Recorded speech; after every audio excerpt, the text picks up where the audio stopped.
1 মিনিটে এরকম ফটো আপনিও এডিটিং করে ফেলতে পারবেন শুধুমাত্র 1 মিনিটে। খুব সহজেই কিন্তু এরকম এডিটিং করে ফেলতে পারবেন। তো কথা না বাড়িয়ে চলুন মূল ভিডিও শুরু করা যাক।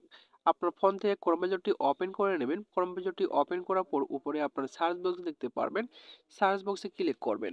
সার্চ বক্সে ক্লিক করার পর এখানে আপনাদের লিখতে হবে, স্ক্রিনে যে লেখাটি রয়েছে এটা লিখে আপনারা সার্চ করবেন। সার্চ করার সাথে সাথে আপনাদের সামনে ঠিক এরকম একটা ইন্টারফেস চলে আসবে।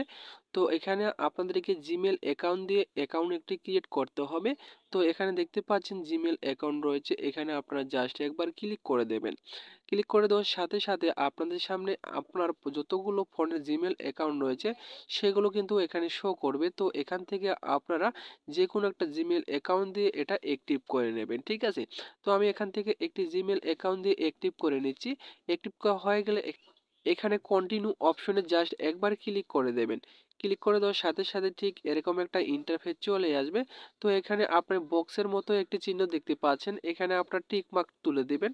দেওয়ার পরে এখানে কন্টিনিউতে আবার ক্লিক করবেন। ক্লিক করার পর আপনি কি বিষয়ে ছবি এডিটিং করতে চাচ্ছেন, গ্রাফিক্স নাকি, সেটা আপনি এখানে লিখে আপনি দেখতে পাচ্ছেন কমপ্লিট রেজিস্ট্রেশন, এখানে আপনারা ক্লিক করবেন। ক্লিক করে দেওয়ার সাথে সাথে আপনারা কিন্তু অ্যাকাউন্টটি খোলা হয়ে যাবে। এখন আপনারা কি করবেন, স্ক্রল করে একটু নিচের দিকে আসবেন। আসার পরে দেখতে পারবেন এরকম একটি লেখার ডিজাইন রয়েছে। এই লেখার ডিজাইনের ওপরে জাস্ট একবার আপনাদেরকে ক্লিক করে দিতে হবে। আপনারা যদি খুঁজে না পান তাহলে একটু চেষ্টা করে খুঁজে বের করবেন, তারপরে একটু স্ক্রল করে চলে আসবেন।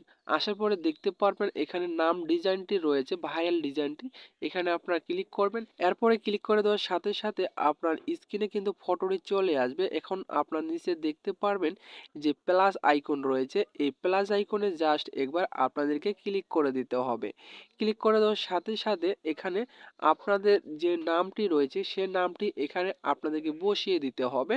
তো এখানে একটি নাম রয়েছে, এই নামটি আপনারা কেটে দেবেন, ঠিক আছে?